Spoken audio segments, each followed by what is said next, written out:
Hello friends, welcome to my channel study with Shruti. अब हम कुछ इंपॉर्टेंट चीज़ें पढ़ लेते हैं। जो एडवर्ड जेनर है, उन्होंने डिस्कवर की थी स्मॉल पॉक्स के लिए वैक्सीन, और इनको हम फादर ऑफ इम्यूनोलॉजी भी कहते हैं। अब इम्यूनोलॉजी क्या होता है? Is the branch of science which deals with the study of defence system और immune system of the body against antigen.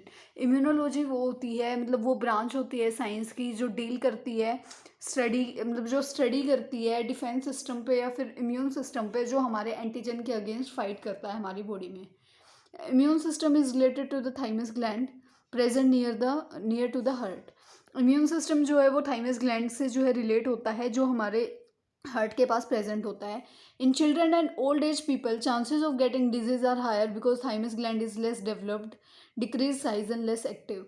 जो बच्चों में और बूढ़ों में जो है, मतलब बड़े लोगों में जो है ज़्यादा मतलब होता है कि हाँ उनको डिजीज़ ज़्यादा हो सकती है, क्योंकि जो थाइमस ग्लैंड है वो वेल डेवलप्ड नहीं रहता, या फिर उनका जो है बच्चों में तो वेल डेवलप्ड नहीं होता, उनका साइज़ जो है वो बहुत छोटा होता है। और बड़े होने के बाद क्या होता है कि वो लेस एक्टिव हो जाता है, वो एक्टिव कम रहता है, तो इसकी वजह से उनको डिजीज़ होने की जो चांसेस हैं वो ज़्यादा रहते हैं। At the time of birth of a baby, his or her immune system is not well developed. Baby gets the immunity antibodies directly from mother's milk.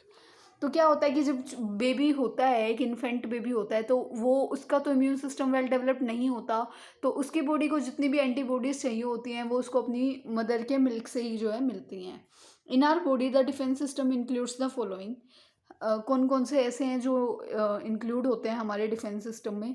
सबसे पहला है स्किन। स्किन हमें बचाती है बहुत सारे एंटीबॉडी, मतलब बहुत सारे एंटीजन से स्किन हमें प्रोटेक्ट करती है।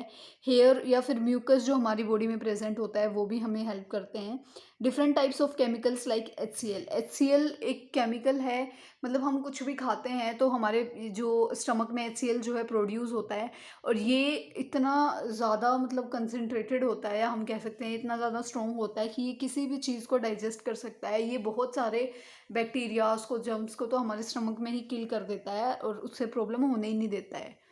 Production of antibodies in the bone marrow. और जो हमारी बोन मैरो से एंटीबॉडीज़ जो प्रोड्यूस होती हैं, जो कि जिनको कि हम WBCs कहते हैं, वाइट ब्लड सेल्स, जो हेल्प करते हैं और जो फाइट करते हैं डिजीज़ से।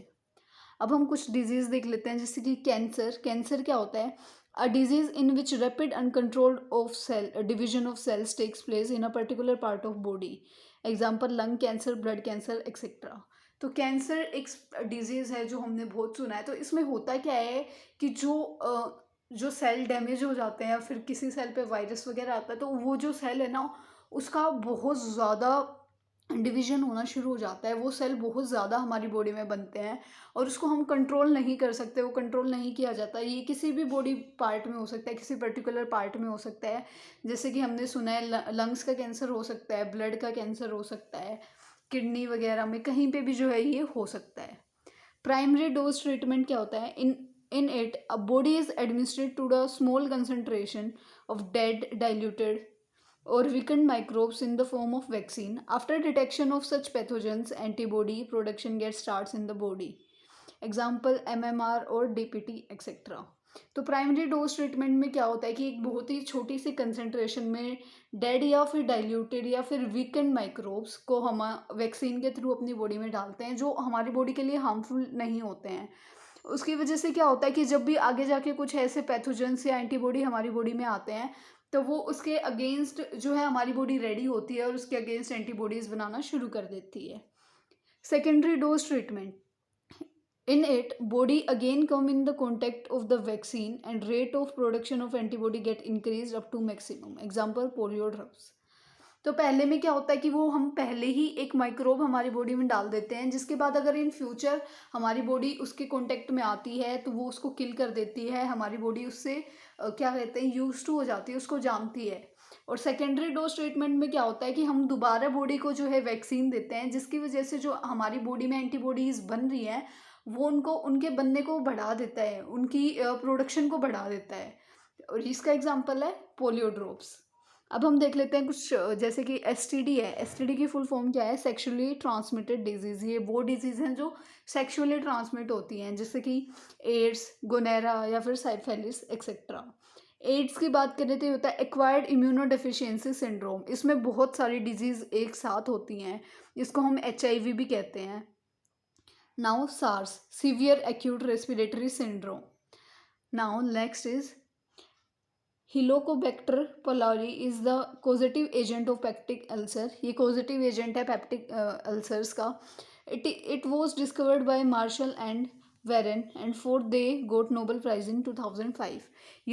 इसकी डिस्कवरी की थी मार्शल और वेरन ने, जिनको 2005 में इसके लिए जो है नोबेल प्राइज भी दिया गया था। For detection of AIDS ELISA and western blotting are done. अगर हमें एड्स को डिटेक्ट करना है तो उसके लिए हम दो टेस्ट करते हैं, या तो हम करते हैं ELISA that is enzyme linked immunosorbent assay, या फिर एक वेस्टर्न ब्लोटिंग नाम का एक टेस्ट होता है जो हम करते हैं। PCR stands for polymerase chain reaction. Test is used, मतलब ये टेस्ट होता है जब हमें SARS को, यानी कि सार्स को जब हमें देखना होता है, उसको देखना होता है कि सार्स तो नहीं है। सार्स के डिटेक्शन के लिए हम यूज़ करते हैं PCR का test. For the cure of TB DOTS is use. अगर हमें TB को क्योर करना है तो उसके लिए हम डॉट्स यूज़ करते हैं, that is directly observe treatment of short course. अगर हमें BCG जो वैक्सीन है वो दी जाती है TB को प्रिवेंट करने के लिए, बेसिलस चैमलेट ग्यूरिन, ये वैक्सीन है जो दी जाती है TB के प्रिवेंशन के लिए। DPT डिप्थेरिया पर्टिस्टेटनी, ये जो है वैक्सीन दी जाती है 3 डिजीज़ को प्रिवेंट करने के लिए, डिप्थेरिया, पर्टूसिस और टेटनी।